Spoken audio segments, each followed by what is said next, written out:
네, 오늘 마태복음 5장 27절에서 30절까지의 말씀이죠. 모든 사람은 음욕을 품고 있다. 인터넷을 이용한 상거래가 상당합니다. 그런데 상거래뿐만이 아니라 익명성을 내세운 성거래도 아주 많아졌죠.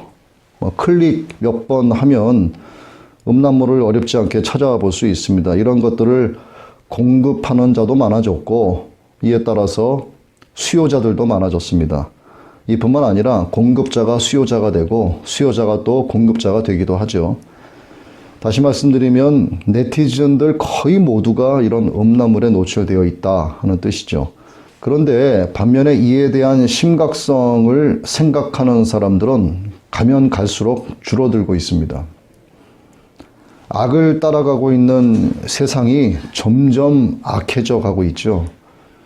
선한 것이 개성되고 발전되는 것이 아니라 악한 것들, 그리고 말초신경을 자극하는 이런 음란한 것들이 더욱 악하게 이어져 가고 있습니다. 이것이 오늘날 우리가 살고 있는 세상이죠. 이 안에서 우리가 지금 숨쉬면서 살아가고 있습니다.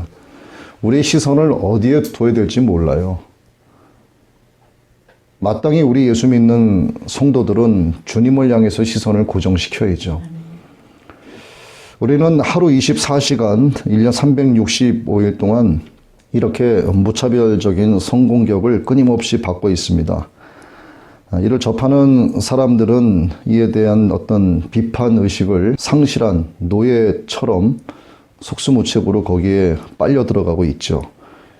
이런 음란한 매체들은 우리 삶의 공간 구석구석을 찾아서 깊숙하게 침투하고 있습니다. 20세기 중반까지만 해도 부정한 어떤 성관계를 놓고 간음이다 이렇게 말을 했었죠. 동성애 등에 대해서는 말할 것도 없었습니다. 사회적으로 지탄하는 분위기가 팽배해 있었죠. 그러한 것들을 죄악시했다는 뜻입니다. 그때만 해도 불과 얼마 전이죠. 그런데 지금 이 시대는 인간의 윤리 규범을 연구하고 있다는 어떤 윤리학자들조차도 이 간음을 악이다 이렇게 죄라고 규정하려고 들질 않습니다. 시대에 뒤떨어진 미개인으로 취급받을까 두려워서 그러는 것인지는 몰라도 이에 대해서는 거의 묵과하고 간과하고 있는 그런 분위기로 흘러가고 있습니다. 동성애에 대해서는 자랑거리라도 되는 듯이 음지에 숨어 있었던 그들이 이제는 아주 대놓고 커밍아웃을 하고 또 서울 한복판은 물론이고 전 세계적으로도 성의 다양성이라고 하는 말을 갖다 붙이면서 퀴어 축제를 하도록 국가에서 허용을 해주거나 해도 괜찮다는 듯이 분위기를 몰아가고 있습니다. 세상이 심판받았던 노아의 때도 또 소돔의 때도 동성애가 난무했었고 또 폭력도 난무했었죠. 심판의 때가 이르렀다는 두드러진 징조라고 볼 수가 있습니다. 이성 간의 문제에 있어서도 두 사람 사이에 별다른 문제가 없다면 이걸 정당하다 이렇게 보는 게 요즘 세상입니다. 형법에 저촉되는 문제만 아니면 까짓것 윤리적인 문제, 관습법적인 문제는 아무런 제적거리도 안 된다 이렇게 보는 것이 작금의 현실입니다. 두 사람 사이에 문제만 없다면 그건 악이 될 수 없다 이렇게 말을 하죠. 이렇게 두 사람 사이에 조건만 맞으면 언제든 자유롭게 관계 맺을 수 있다는 의식과 가치관이 그저 평범한 삶이 됐습니다. 이 문제는 연령층이 내려가면 내려갈수록 점점 더 심화되어 가고 있죠. 한평생 변치 않겠다, 또 사랑해 주겠다 하는 이런 엄숙한 결혼 서약은 그냥 읊어대는 형식적인 문장에 불과한 그런 세상이 됐습니다. 이렇게 언제든지 번복 가능한 것으로 전락해버린 이 무력한 시대의 사람들이 누구이겠는가? 남이 아니고 바로 우리들 자신이죠. 타락한 이 시대의 모습이 바로 타락한 우리의 모습을 대변해 주고 있다는 뜻입니다. 그래서 간음이 왜 죄인지조차도 분별하지 못하는 혼란 속에 빠져서 살아가고 있는 거죠. 더 큰 문제는 뭐냐면 교회의 성도들과 세상 사람들이 별반 다를 게 없다는 거예요. 어느 한 연구기관에서 성범죄와 이혼에 대한 기독교인들의 일반적인 의식과 실제적 성범죄의 경험, 이런 제목으로 조사를 한 바가 있습니다. 결론이 무엇이겠습니까? 목사나 평신도, 그리고 믿지 않는 사람들, 별 차이가 없다는 거예요. 두 부류 모두 비슷하게 생각하고 비슷하게 받아들이고 비슷하게 죄를 범한다는 결과가 나왔습니다. 너도 나도 이러한 악한 세상 시류에 휩쓸려 가다 보면 그 위에 둥실둥실 떠가는 재미에 푹 빠져서 벗어나기 위해 허우적거리는 것 자체를 망각을 하게 되는 거죠. 너나 할 것 없이 죄에 둔감해져 가기 때문에 이제는 죄가 죄로 여겨지지 않는 겁니다. 그래서 죄에 민감했던 저나 죄에 민감했던 여러분이나 또 세상 많은 사람들은 거짓말 하나를 해도 처음에는 마음이 영 불편하고 또 두려웠었죠. 그래서 하나님 앞에 무릎 꿇고 회개하고, 그런데 점점 켜켜이 쌓여가는 죄로 인해서 이 죄딱지가 말이죠, 생산의 비늘처럼 겹겹이 쌓여갑니다. 그리고 소금 간장에 쩔고 쩔은 어떤 무장아지처럼 죄에 쩔어버리는 거죠. 결국 죄와 내가 따로따로가 아니라 나 자신이 곧 죄가 되는 겁니다. 그래서 사단의 그 우악스러운 소나기에 머리채를 붙잡힌 채 질질 끌려가게 되는 그런 현실이 지금의 현실이죠. 그래서 웬만한 성문란을 봐도 놀라지 않습니다. 요즘 세상에 그럴 수 있다고 생각을 하죠. 예전 같으면 심장이 뛰어서 두 다리가 부딪힐 정도로 두려웠는데 이제는 악을 행하는 일에 대해서는 매우 대담해졌습니다. 눈도 하나 깜짝 안 합니다. 자신도 모르게 죄에 둔감해진 거죠. 세상 사람들은 물론이고 예수 믿는다고 하는 교회 안의 성도들까지도 그렇게 되어버린 겁니다. 내가 아닌 남이다 이렇게 생각을 해서는 안 돼요.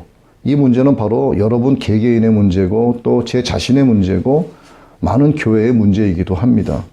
영적 위기가 남에게서부터 아니라 나에게서부터 시작된다는 사실을 우리는 부인해서는 안 됩니다.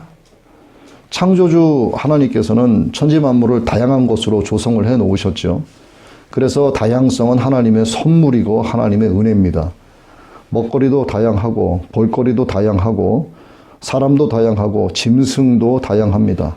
이렇게 하나님께서 창조하신 천지 만물 속의 다양성은 아름답게 조화를 이루어가면서 하나님의 손길을 찬송하고 있죠. 그런데 사람들은 하나님을 마음에 두기 싫어하면서 인본적인 해석으로 이 다양성을 왜곡하기 시작을 한 겁니다. 종교의 다양성으로 종교다원주의의 편말을 꺼내들었죠. 다양한 성적 지향을 옹호하기 위해서 차별금지법 등의 편말을 꺼내들었습니다. 각종 TV 프로그램 등에서도 하나님께서 가증히 여기시는 동성애를 미화시키고 있고 온갖 종류의 더러운 성적 지향성을 시대적인 자연스러운 현상으로 포장해 가고 있는 거예요. 하나님의 선물이자 하나님의 은혜인 이 창조의 다양성을 인본적으로 해석해서 더럽게 왜곡시키는 일들이 나타나고 있습니다. 그런데 그렇게 아무리 그럴듯하게 포장하고 또 좋은 냄새가 나는 향수를 막 뿌려대도 거기에서 나는 근본적인 악취와 사단의 형상을 하고 있는 그 추악한 생김새는 절대로 없어지지 않는다는 사실입니다. 하나님은 이 성범죄를 대단히 엄하게 다루고 계십니다. 히브리서 13장 4절의 말씀을 킹제임스 흠정역 성경으로 읽습니다. 결혼은 모든 것 가운데 존귀한 것이요 잠자리는 더럽히지 말아야 하거니와 음행을 일삼는 자들과 간음하는 자들은 하나님께서 심판하시리라. 하나님께서는 모든 죄를 심판하시지만 더욱이 음행을 일삼는 자들과 간음하는 자들에 대해서는 콕 집어서 심판하신다고 말씀을 하고 계세요. 왜 이 문제를 하나님께서 중요하게 다루고 계시는가? 답은 창세기 6장의 성문란에 대한 장면에서 찾아볼 수가 있습니다. 당시의 사람들이 얼마나 성적으로 타락했던지 하나님은 더 이상 그들을 두고 볼 수만은 없으셨죠. 결국 온 세상은 물의 심판을 받게 됐습니다. 하나님 앞에 온전했었던 노아와 그의 가족만 구원을 받았는데 그들은 음행이 가득한 세상 시류 또 폭력이 난무했던 그 시대의 시류에 휩쓸려 가지 않았고 온전히 하나님만을 의지했었던 가족이었죠.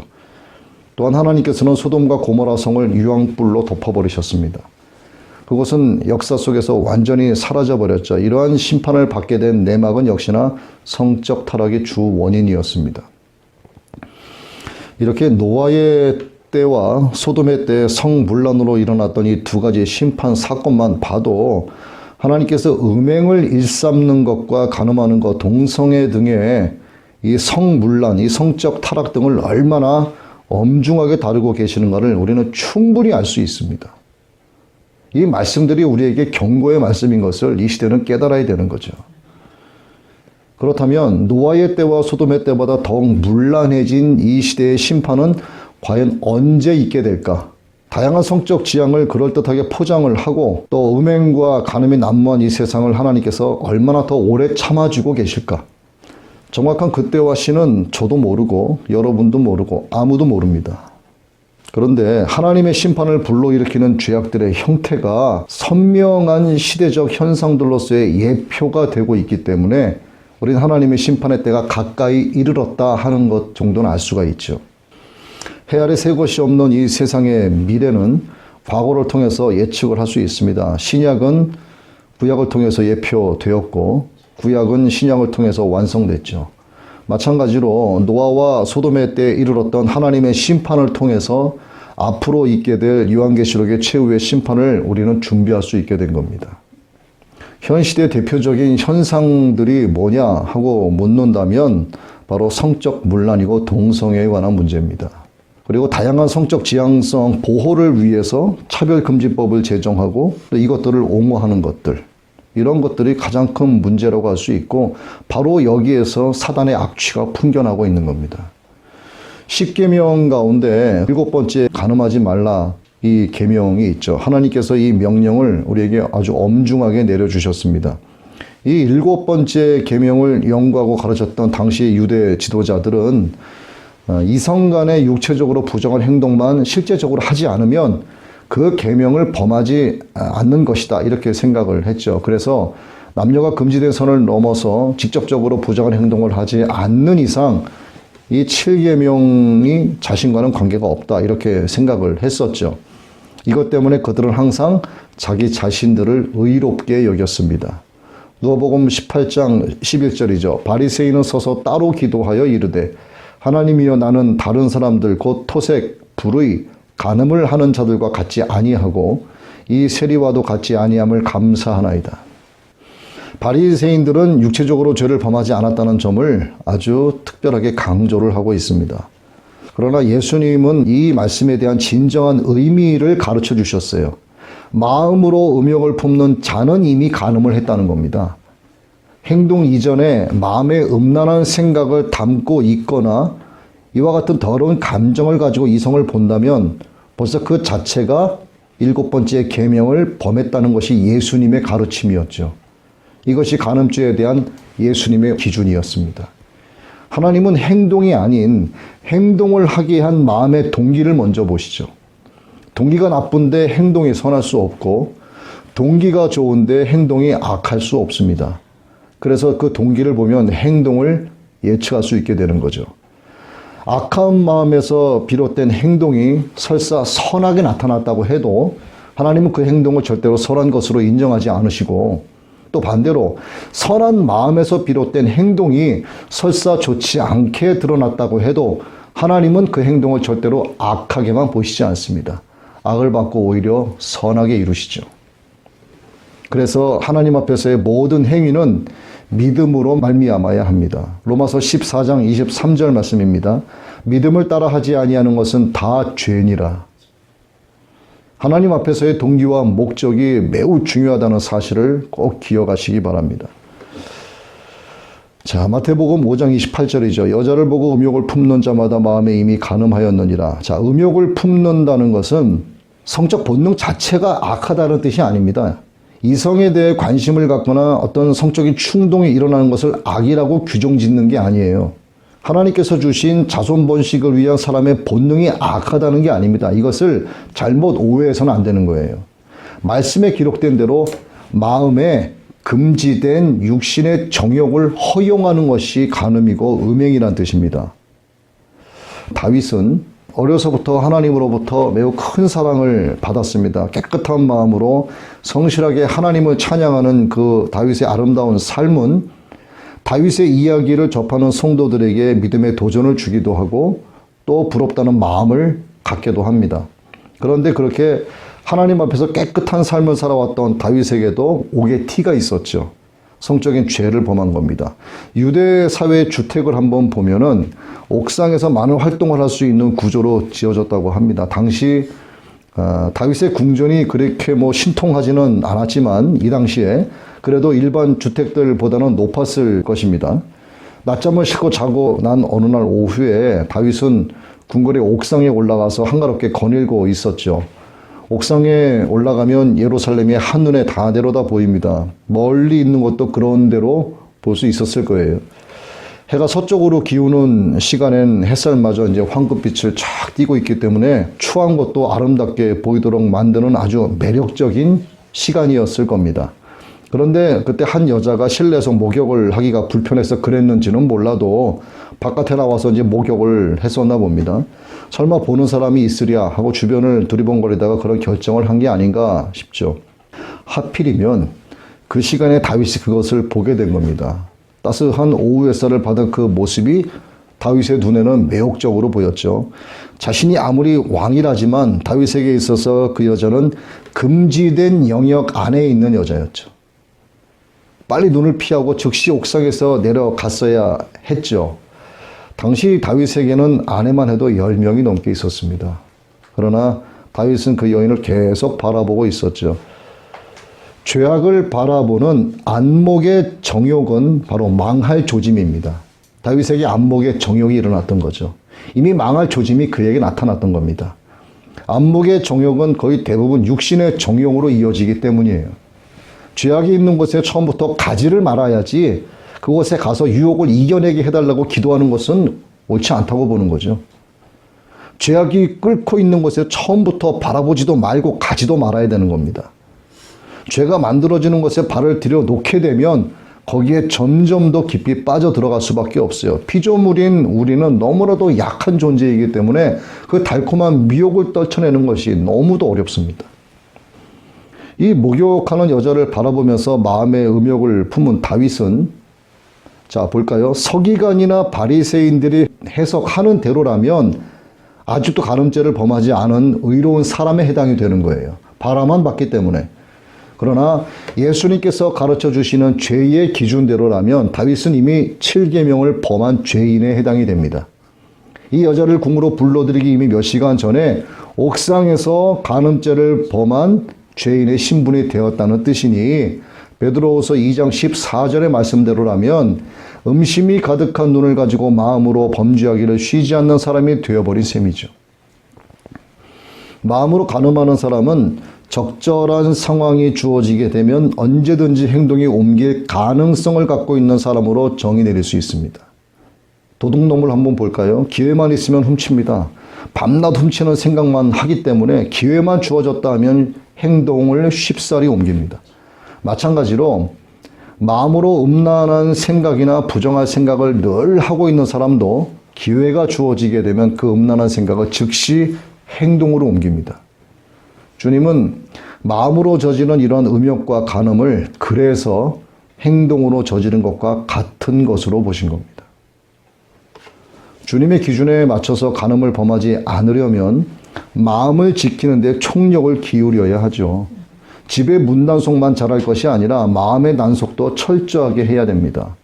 하루가 다르게 악해져만 가는 세상에서 내가 정말 거룩하게 살기를 원한다면 세상 유혹에 대한 전반적인 절제를 이루어 나가야 되죠.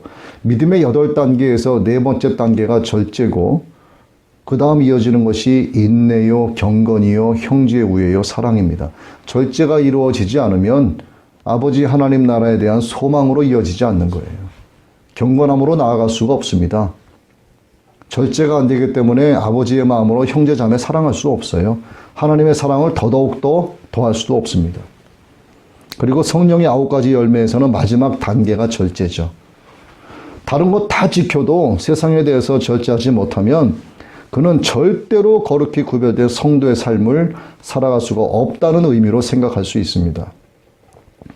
잠언 4장 23절은 무릇 지킬 만한 것보다 더욱 내 마음을 지키라. 생명의 근원이 이에서 난다라고 말씀을 하고 있어요. 이 세상에 지켜야 할 것이 정말 많지만 무엇보다도 특별히 마음을 먼저 지켜야 됩니다. 행동은 생각과 마음이라고 하는 과정을 거쳐서 나오기 때문이죠. 생명의 근원이 마음을 지키는 데서 나오는 것 역시 같은 맥락입니다. 말씀에 대한 순종은 믿음에서 나오고 믿음에서 나오는 행동만이 순종의 의로 거룩히 구별되기 때문입니다. 그래서 오늘 말씀과는 다른 말씀이지만 지지난번에 드렸던 말씀이죠. 서기관과 바리새인보다 더 나은 의가 아니면 천국에 갈 수 없다라고 주님 말씀하신 거예요. 제대로 된 믿음 안에서 제대로 된 순종이 나오고 그 순종으로 말미암은 올바른 행동, 그래서 믿음의 의와 순종의 의가 하나가 될 때 천국에 들어갈 수 있는 의가 된다라고 주님이 말씀하신 겁니다. 이것이 오늘 말씀과도 일맥상통한다는 거죠. 그리고 예수님은 오늘 본문 5장 29절에서 이렇게 말씀하세요. 만일 내 오른 눈이 너를 실족해 하거든 그것을 빼어 내게서 내버리라. 이렇게 아주 과격하게 말씀을 하십니다. 자, 실족해 한다의 의미는 유혹한다예요. 낚싯바늘에 미끼를 걸어서 물속에 던져놓고 그 낚싯대를 잡고 살살 유인하면서 흔드는 것을 가리키는 그런 단어입니다. 물고기 입장에서 볼까요? 낚싯바늘에 걸려드는 것이 지옥이죠. 다시는 물로 돌아갈 수 없고 불에 익혀지든가 산채로 난도질 당해서 사람의 목구멍으로 넘어가든가 어떻게든 사람의 입으로 들어가기 때문에 물고기 입장에서는 낚싯바늘에 걸리는 것 자체가 지옥입니다. 사람도 마찬가지예요. 사단이 쳐놓은 그물에 발 한쪽 걸리게 되면 그 자체가 지옥입니다. 들어가는 거는 쉬워도 나오기는 쉽지가 않아요. 그래서 차라리 나를 실족해 하는 눈이 있다면 그 눈을 빼버리고 자칫 지옥에 던져질 수 있는 온몸을 보존하라. 이렇게 말씀하신 겁니다. 같은 맥락에서 30절은 만일 내 오른손이 너를 실족하게 하거든 그것을 찍어 내게서 내버리라고 말씀하세요. 두 손을 가지고 지옥에 들어가는 것보다 차라리 오른손 없이 천국에 들어가는 것이 낫다. 이렇게 같은 맥락에서 말씀을 하십니다. 이에 대한 여러분의 마음이 어떤지 좀 궁금하기도 합니다.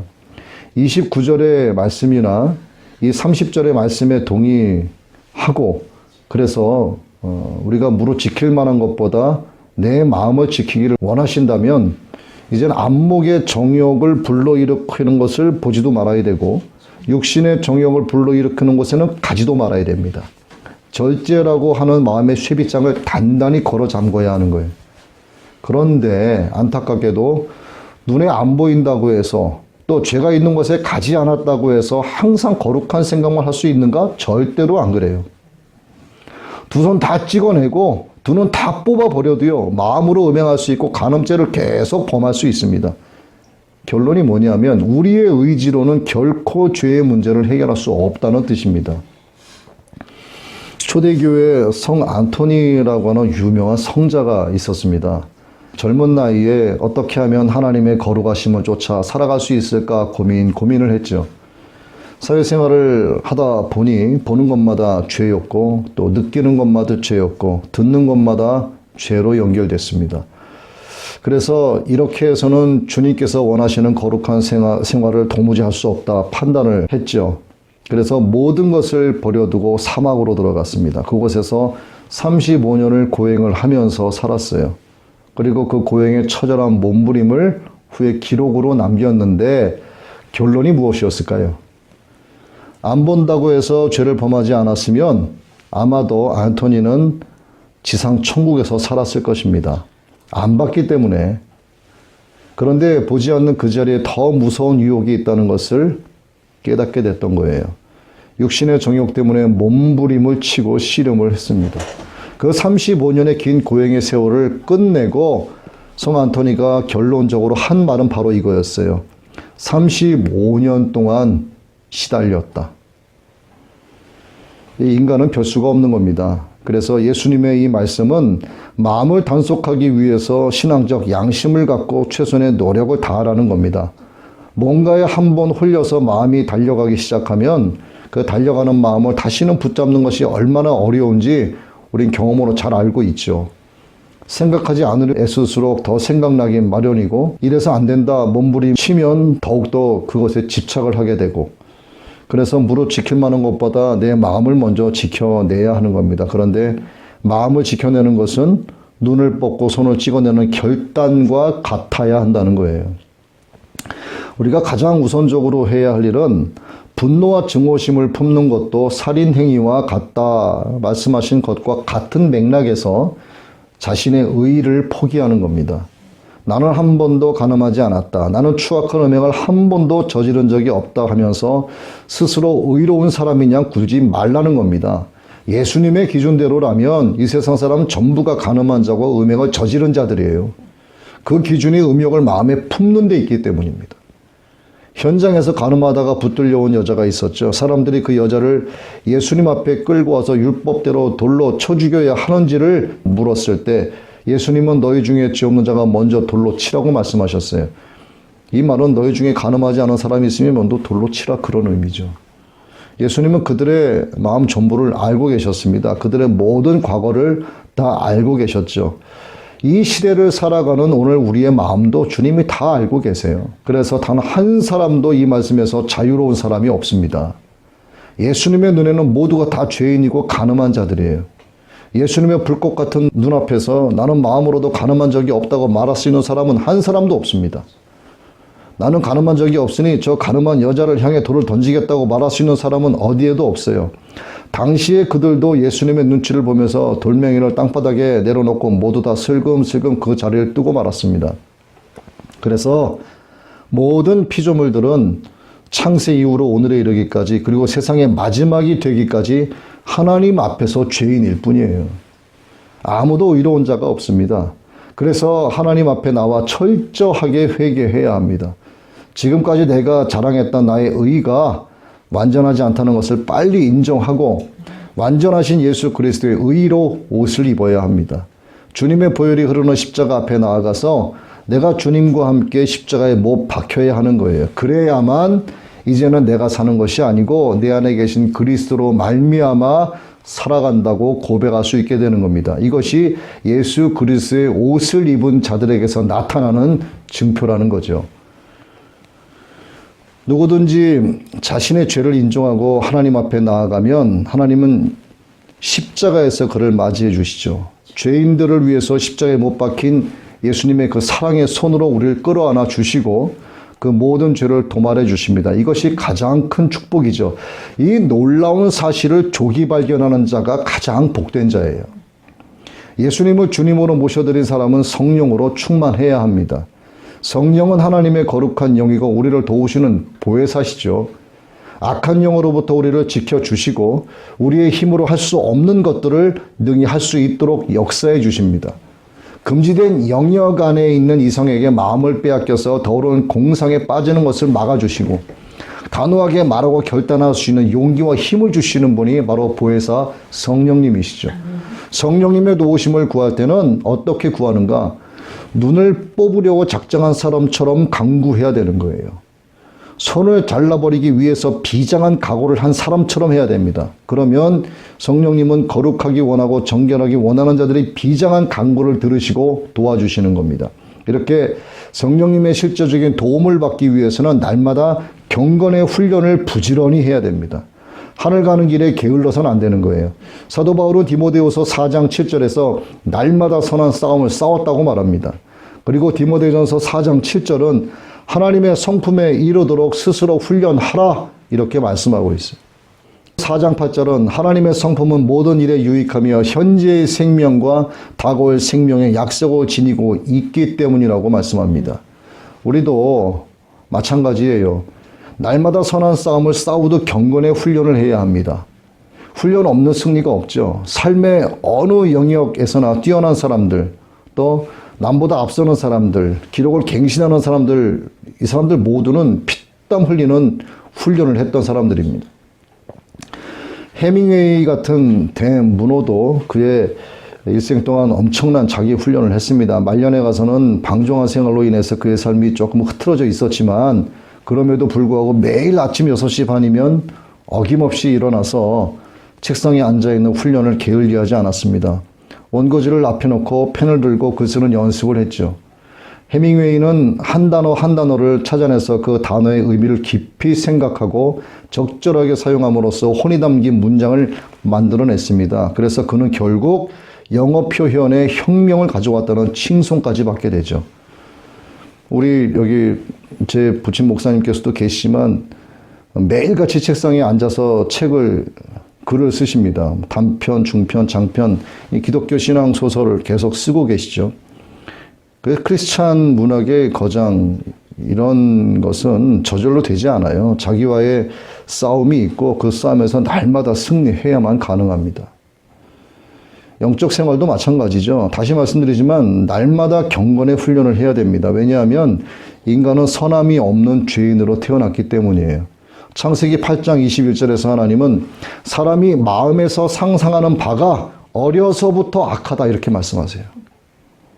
즉 모든 사람들이 부패한 본성을 가지고 태어났기 때문에 죽기를 각오하고 경건에 이르는 훈련을 하지 않으면 죄와 동침하는 삶에서 벗어나기 어렵다는 뜻으로 말씀하신 겁니다. 선택의 여지가 없는 거예요. 경건에 이르기 위해서는 눈을 뻗고 손을 자르는 각오로 날마다 선한 싸움을 싸우면서 나가야 된다는 겁니다. 훈련의 방법이 있죠. 첫 번째는 말씀을 가까이 해야 됩니다. 시편 119편 97절 내가 주의 법을 어찌 그리 사랑하는지요 내가 그것을 종일 묵상하나이다. 자, 마음을 지키기를 원한다면 무엇보다도 날마다 하나님의 말씀을 가까이 해야 됩니다.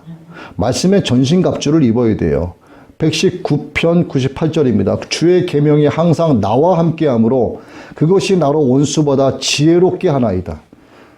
우리가 하나님의 말씀으로 전신갑주 입고 말씀을 의지하면 그렇게 해서 말씀을 통해서 준비된 사람은 하나님이 주시는 지혜로 주어진 환경과 처해진 상황을 잘 대처해 나갈 수 있게 되는 거예요. 말씀 자체가 하나님의 능력이 돼서 나와 함께 하시는 겁니다. 그리고 두 번째로 깨어서 기도해야 됩니다. 주님은 시험에 들지 않게 깨어 기도하라 이렇게 말씀하셨죠. 깨어 기도하는 사람만이 승리하는 삶을 살아갈 수 있습니다. 주님과 교통하는 삶을 살지 않으면 안 돼요. 성령님과 교통하는 삶을 살지 않으면 안 됩니다. 어떻게 교통이 이루어집니까? 기도를 통해서 이루어지는 거예요. 유다서 1장 20절 21절이죠. 사랑하는 자들아 너희는 너희의 지극히 거룩한 믿음 위에 너희 자신을 세우며 성령님 안에서 기도하고 하나님의 사랑 안에서 너희 자신을 지키라. 기도하는 사람을 하나님께서 지켜주신다는 말씀입니다. 세 번째, 악을 미워해야 돼요. 잠언 8장 13절이죠. 주를 두려워하는 것은 악을 미워하는 것이니라. 나는 교만과 거만과 악한 길과 비뚤어진 입을 미워하느니라 말씀하십니다. 우리는 하나님께서 사랑하시는 것을 사랑하고 하나님께서 미워하시는 것을 미워해야 돼요. 그러나 우리는 하나님께서 사랑하시는 것은 그나마 사랑한다고 해도 하나님께서 미워하시는 것을 미워해야 하는 일에는 매우 소극적인 면이 있습니다. 왜 그럴까요? 하나님께서 미워하시는 그것들은 일단 악이거든. 악은 우리에게 달콤하게 다가오거든. 그래서 그 악을 미워하는 게 쉽지가 않은 거예요. 하나님을 두려워하는 것, 하나님을 경외하는 것 자체가 악을 미워하는 것입니다. 그래서 하나님을 아는 지식이 있는 사람은 하나님을 경외하게 되는 것이고 그렇게 됨으로써 자연스럽게 악을 멀리하게 되고 미워하게 되는 거예요. 구세군을 세운 윌리엄 부스 장군이 죽기 전에 이런 말을 남겼습니다. 나는 사람들이 새로운 삶이 없는 구원만을 쫓을 날이 올까봐 두렵다. 믿음이 있지만 회개는 하지 않을 것이다. 천국은 존재하지만 지옥은 없다고 할 것이며 악을 미워하지 않은 채 하나님만 사랑할 것이다. 죄를 미워하지 않으면서 악을 미워하지 않으면서 하나님만을 사랑할 수 없습니다. 사단이 사람들의 삶을 망가뜨리는 것을 미워하지 않은 채 하나님을 사랑할 수 없다는 거예요. 엄마들을 보세요. 자기 자식을 사랑하면 사랑할수록 그 자식을 괴롭히는 모든 것을 미워합니다. 자신이 그릇된 길로 가게 하는 모든 요인들을 부모들은 없애버리려고 하는 거예요. 미워한단 말이에요. 우리도 이와 같아야 합니다. 우리가 경건으로 나아가는데 방해가 되는 모든 것들은 미워해야 됩니다. 시편 97편 10절이죠. 주를 사랑하는 자들아 너희는 악을 미워하라. 정확히 말씀하고 계시잖아요. 그분께서 자신의 성도들의 혼을 보존하시며 사악한 자의 손에서 그들을 건지시느니라. 말씀을 정리합니다. 우리는 윤리학자들조차 간음을 악이나 죄로 규정하지 않으려고 하는 이 악한 시대를 살고 있습니다. 24시간 365일 동안 무차별적인 이런 행음의 공격을 받고 있죠. 더욱 심각한 것은 하나님 자녀들이나 세상 사람들이나 별 차이가 없다는 겁니다. 우리는 음욕을 품은 자는 이미 간음한 것이라고 하는 예수님의 이 기준을 한시라도 잊지 말아야 하고 반드시 말씀과 기도로 무장을 해야 됩니다.